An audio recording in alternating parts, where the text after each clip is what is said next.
I think I'm alive. It's hard to tell. We are live. Are you live? Are you sure we're live? I don't know. Are. I'm awfully green. I could be a zombie. Yes, it is St. Patty's Day, and the shenanigans continue. Matt loves his St. Patrick's Day shenanigans. Well, as I pointed out, it's a big week. It is. A lot of stuff happened over these few days. Yeah, we had Pi Day. We went into Ides of March. Yep. A Steve Austin Day. Yeah, and no, not Steve Austin, the $6 million man. Steve Austin. Stone Cold. Stone Cold Steve Austin, the wrestler. He has this whole 316 thing, which I don't completely understand, but that's what that's about. Mm-hmm. Yeah, so it's we're deep into St. Patty's Day, and we're just continuing the shenanigans. Yes, Nick, like I said, Matt likes his St. Patrick's Day. He's got his Susie Health Solutions shirt on, which has a green logo. I'm wearing a green blouse with my alien brooch. Aliens. And anyway, today we are going to talk about Nocebos. Nocebos. Like placebo, people. but different. Well, I had to look because it's been a while since I looked at how much the placebo effect can skew things towards the positive. Yes. Do you know what the percentage is? Nope. Not at all. I was thinking, it's 10, 20%. Mm-hmm. It can skew up to 60%. Okay, the placebo effect. The placebo effect. Well, they've done a lot of studies on that. And usually it started off with medications. Yeah, medications. The sugar pill. The sugar pill, as it were. It's not always a sugar pill. But it is, to define the placebo effect, it is when it's mind over matter in a lot of ways. People they've done experiments and they give somebody who's in pain a pill that has no medicine in it, a sugar pill, as it were.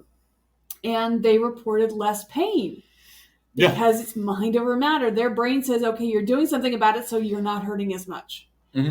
That's just one of the examples. The placebo effect happens all over the place. Now, what we're seeing more recently is this thing called the nocebo effect, which is the negative. Yes. Why don't you give us a brief definition of the nocebo effect? Well, it is you have something innocent that it's inert. It won't cause anything, but will produce a negative result because that's what's expected.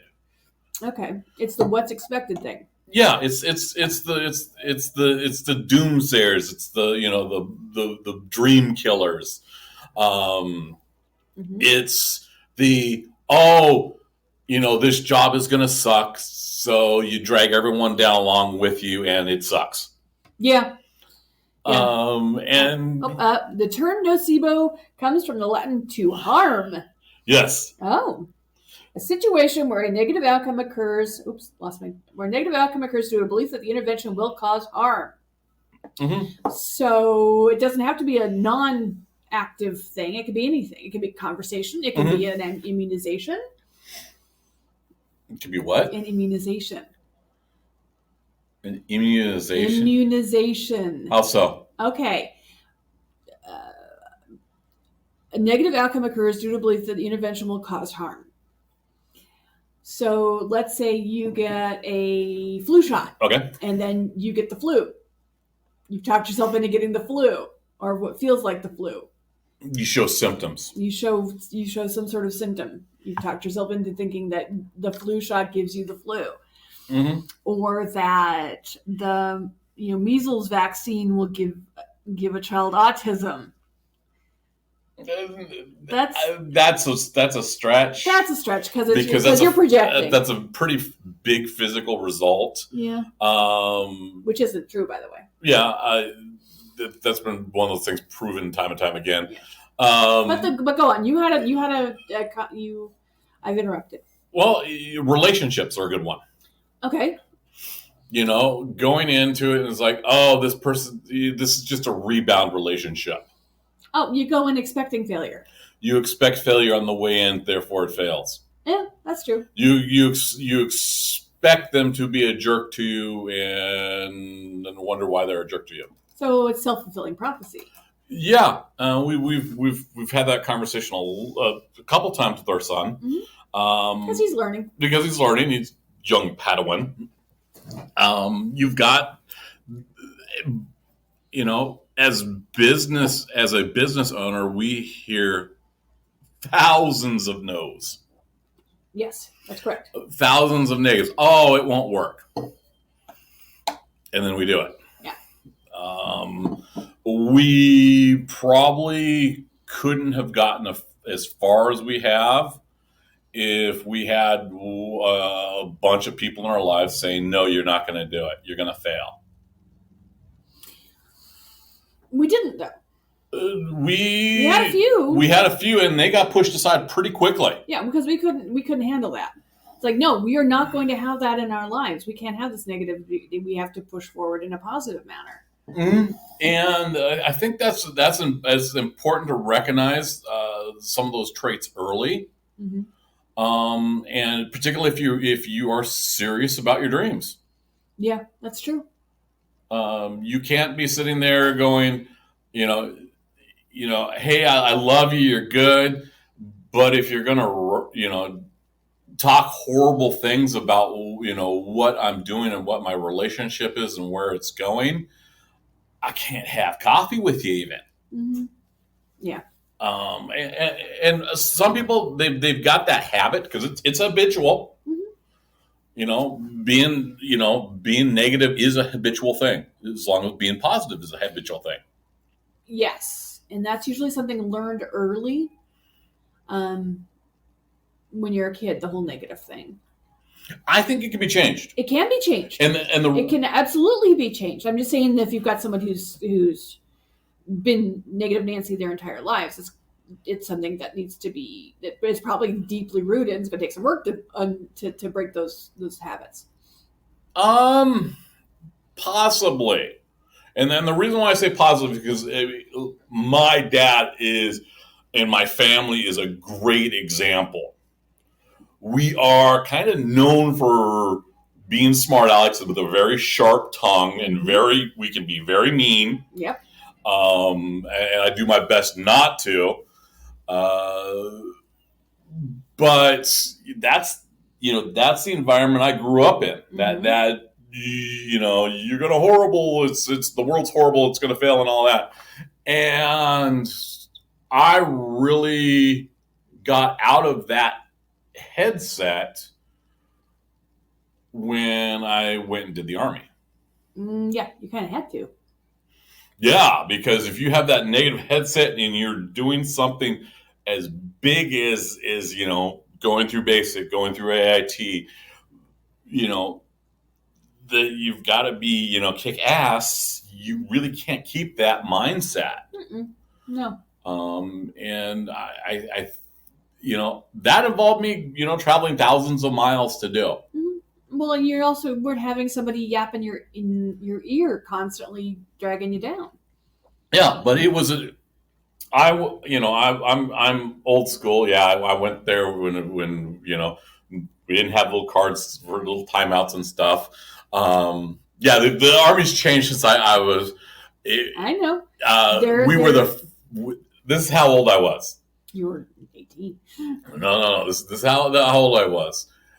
We were the first basic training unit that couldn't smoke. Okay. That's how long ago it was. That's how long ago it was. It was the late 80s, early 90s. Mm-hmm. Yeah, things have changed a lot since then. And the drill sergeants, there was kind of a weird formula. Mm-hmm. There was a wild one, mm-hmm. Who you never knew was going to go off. There was the physical guy, mm-hmm. who was all about the physical PT of the things. And then there was the mental guy. Mm-hmm. And he was kind of the genius. He was a little bit more quiet and reserved than the other ones, but when he talked, you listened. So yeah, there was definitely a pattern in the trainers that was kind of really interesting to watch, and I could see that be replicated as we went into our units on the different personality types. Mm-hmm. And I think that's a pretty good way to really snap, change someone. We call it was 0 week or hell week. Is that when they break you all the way down and build you back up? Yep. You got to go through that process. And when you're looking hard at yourself, you've got to, look at that and dive in that. And it's more than just the lack of sleep. We had a person come in. So the nocebo effect can be physical, it can be mental, it can be sociological. We've seen it with, we saw it with, all kinds of things. We've seen it. It's seen. I don't know when the phrase was coined, but I've only seen it recently in the last couple of years. Yeah, and I think it's with social media, we have this ability to build a silo, an incredible silo of this nocebo. That's true. Of swirling around, saying how dark the world is, how it's going to fail, how it's going to collapse. And you've really got to work on being positive. Yeah, you're not wrong. I never thought of it that way. But yeah, social media can really foster that negativity. But the thing is about social media is the algorithms, I'm not sure what the proper phrasing is, but they pick up what you're posting and what you're looking at, and they bring you things that are like-minded. So if you come into it with a negative attitude, they're just going to keep feeding you negative. Other people. They're going to feed you. You're going to feed you that rabbit hole. They're going to feed you down other negative attitude folk. If you come in with a positive attitude, with positive posts, then you're going to get like-minded posts. Well, here's an interesting thing, because I've started playing with it. Oh, have you? I started playing with it a couple months ago. More intent. With more intent. With more intent. You've played with those for a while now. Well, this is one specific one. Yeah, this is one that I hung out with some Facebook experts, and we engaged with some Facebook marketing, and they mentioned the importance of the emotional cons. Emotional cons. Yeah, the emoticons, the likes, the smiley face, the sad face, the angry face. Yeah. Little care button. The little care button. Now here's the thing: the like button, gets a little bit, but not a whole lot. Mm-hmm. But the love button and the anger button will hammer the logarithm. That I think I remember you telling me. So, if, for example, if you're trying to market something, you don't want your fans to hit the like button. You want them to hit the love button or the angry button or something, because that'll push it out more. It'll push it out more. So you can turn around and you run an angry series of posts. Mm-hmm. And suddenly you're showing up on people's feeds more. Now, what about, we know that love and anger cause the greatest. What about the laugh button? Laugh's another good one for raising stuff, the funny ones.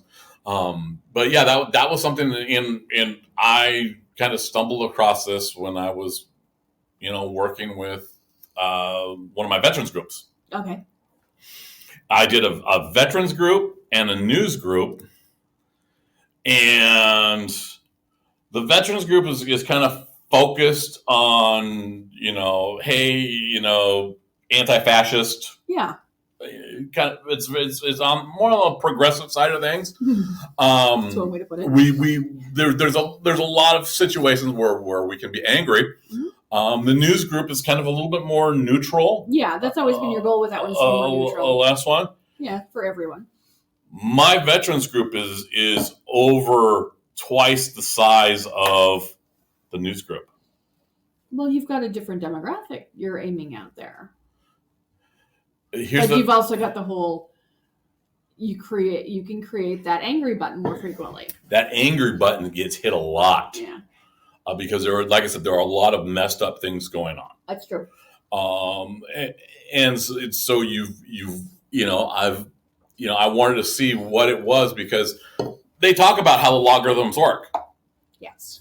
and how it promotes it. So yeah, you can really drive with these rage posts out there and accelerate these growths.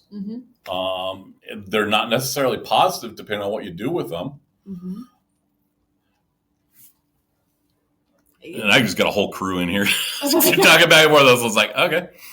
Yeah, I see that your phone keeps lighting up with notifications. I figure. Yeah. So hi everybody that's listening. Yeah, I got Mr. and Mr. Moody Ways. Okay. Either way, you were distracted. Now keep talking. You're getting distracted. Yeah. So you've got to kind of be careful, and you got to be aware of it. I don't think a lot of people are aware of the negativity. No, it's because it's very commonplace, and you don't realize how it. That's phone ringing. Yeah. You don't realize how it impacts you in a subconscious manner. Yeah. And it does. It's insidious. It gets in you like a little brain worm, and it can really bring your whole mood down. Well, it also distracts and it takes away from, like I said, your dreams. Yeah. If you listen to that, you can lose sight of your dreams, and that's not okay. And that's important. And that's since we focus on small business and growth and doing some crazy wild things in our lives. We have to focus on keeping the positivity around us and growing, and the negativity out. Yeah. A great example is today we are one of our local radio DJs. Well, was sitting there talking and said, "Hey, you know what? I could really use some donuts and sprinkles." Cool. Oh, I didn't actually hear him say that. Oh, I actually heard him say that. Oh, okay. So that's what triggered that. Oh, yeah. So that's why I was like, okay, yeah, we can do that. We can drop our kid off from school. We advertise at the station. We're kind of semi-professional acquaintances. We'll drop them off some donuts. No big deal. You couldn't get into the station. Well, they don't open their doors until 8:00, and which is perfectly reasonable. Yeah, and they couldn't answer social media, and they couldn't answer their phones because they're shut off, kind of from the world. A little bit on the insular side, and so we didn't used to have that much trouble. No, we have not. The last couple of times it's been a little bit difficult to connect with them. Mm-hmm. We did finally get the donuts over to their office, but it was, both times. The last 2 times we've had to take a side route. Yeah. Oh, I'm going to read this because this is kind of important from Mr. Moody. It's because everyone adjusts to what's going on instead of make a difference or try to change. If they go with the flow over not becoming a potential target. Oh, yep. Yeah. Yeah, and they're people just kind of keeping their head down and not being a target. That's a good point. Mr. Moody. Yep. We have a tendency. You can't do that when you're a small business. No, you kind of have to be a target if you want to build business. Yeah. I actually started early. But we want to be a positive target. We don't want to be attacked. I will give you. Okay, you're going to get attacked. Yes, that's going to happen, but you want to minimize that. And the way you minimize it is you surround yourself with positive people. Mm-hmm. You have people that are excited and they bring you stuff, and you can bring them stuff. Yes. And it's a very you build a lifestyle. I've got folks that it is nothing to want to. Hey, I want to sit down and have tacos with that person. And hear how their day is going because they're wonderful people. Mm-hmm. And I want to hear, how many homes they've sold, what they're working on, their ducks. There are plenty of examples out there of wonderful people doing wonderful things that can use encouragement. That's true. So you start being positive. Yes. And that positivity becomes a buffer. It also becomes a habit. It becomes a habit. And when you're positive towards other people, you're a lot less negative towards yourself. Yeah. And that's something that not everybody realizes. Uh-huh. What are you reading? Let's see here. People that attempt to do change things and make a difference risk their lives and their families. There are not many noble people these days that will risk it all in order to protect it. If it makes sense. It doesn't make sense. And here's the thing. To get where I am, actually to get where Susie is, she gave up a corporate job that was making decent money in our area. Yep. With benefits. Yes. To get where I am, I gave up a corporate job with benefits. Yes. They had no future. Neither of our jobs had a future. Neither of our jobs had a future. I could have stayed at my job for the rest of my career and been doing the very same job every day in and day out. Maybe get a little cost of living raise every year, but it was soul sucking. Oh yeah, I did agriculture, food processing. That was physically killing you. That was production. I mean, there was literally guys that lost fingers and stuff. Not that long ago is when you had I got the reminder that you had your hand squished real bad that one day. Yeah. He almost lost a finger. Yeah. So and it was negative. We smoke cigarettes. I worked the graveyard shift.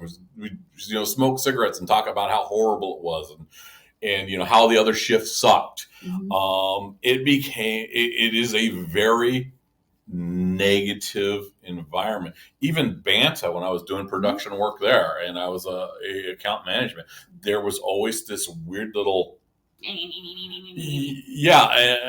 See, people do that though. That's the blowing off steam is a very human thing to do.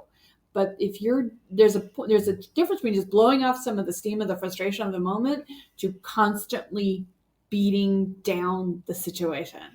Well, it wasn't just beating down the situation; they were beating down the people around the other team or the other shift or the teammates that constantly it doesn't help the situation. Well, it's not that. It's okay. You're focused on it doesn't help the situation. No, I'm saying it turns the situation into negative. Yeah. And when mine was more neutral, yours is more active. That's what the topic is. I know. And being positive is kind of armor against that stuff. But there's a point where it's like you got to do the hey, it ain't right. And unfortunately, and I've encountered this myself, you do the hey, it ain't right with a bunch of people who are being negative about a situation, and suddenly you're the target. Yeah, you're not in the right place. You're not in the right place. You are a target, and they're talking about you behind your back. And in a office situation or a business situation, that can get your butt fired. Oh yeah, but again, you're not in the right place. No. So you got to move to the right place, and you know what? Hanging around a group like that, you're never going to get to the right place. You're never going to get the right place in that spot. So yeah, it's important to have positive people in your life. Sometimes you're going to have to say, "Hey, I'm sorry." No. The thing is, the negativity can range from a big, powerful no, you're not going to do that, to you're going to fail at that. There's a definite sliding scale. And honestly, the lack of support is more insidious. Oh yeah, being undercut. Yeah. A big fat no. At least you know where the other person stands. Oh yeah, and you can do something about it. Yeah. I'm going to prove you wrong. I'm going to prove you wrong. It's the ones that will say, yeah, sure, you can do that, and then turn around and tell you that, hey, that show you're producing, tell all the audience that, hey, that show you're producing is not occurring. Oh, yeah, that still pisses you off. Oh, well, you know what? I came out ahead on that one because I'm above ground. There is something to be said for that. And negativity like that does have a tendency to drag people down. Yeah, and it can affect you physically, too. So that's one of the things we really want to focus on is being, how to, build that armor, how to build that positivity, how to recognize it. And when you're being positive, be sincere. Mm-hmm. Don't just be lip service. Be sincere about it. It was always told when we were kids. I don't know if parents still tell their kids this, but if you can't say something nice, don't say anything at all. Have you ever said that to Nick? No. He doesn't, no. It's fun when you call out a parent like that. Yeah, I'll have to think about that. Yeah. He doesn't usually, no. He doesn't, I've never heard him say something mean about his friends. No, I haven't caught him being mean. No. I catch him, snarking on his friends with his friends directly to them, and vice versa. It's that teenage guy back and forth. The angst. Yeah. But I never hear him talking bad about his guys. Yeah. One of the things I have worked with him a lot since he's a little guy is make it easy for people to do good things for you. Mm-hmm. And that's a really hard concept when you're stuck in that nocebo toxic person swirl. Yeah. Because you start shutting down. Yeah. You start making it harder for people to do good things. It's harder to take a compliment. Yeah, and that is a learned the inability to accept your worthiness is a learned trait. It is, and that's one of those things that you can start to really judge where you're at, mm-hmm. and where you're at, progressing mm-hmm. by how you take those compliments. Yeah. So usually, even if you just say thank you and move on, that's great. Yeah. Yeah. That's better than no. Just this old thing. I just threw this on. Mm-hmm. Are we running out of time? I think we're running out of time. Okay. Susie's going to call it. I've got a client to meet shortly, so I've got to go get some prep work. Okay. So, hey, have everyone look at what they're doing. If you've got dreams, reach for them. We will cheerlead the heck out of you. Oh, yeah. That's part of our job. Because that is literally part of our job is because, who are we to kill dreams? Who is that other person to kill our dreams? That's where we use our no and say no, and we move on. So hey, everyone have a great week, and we will talk with you soon. Bye. Bye.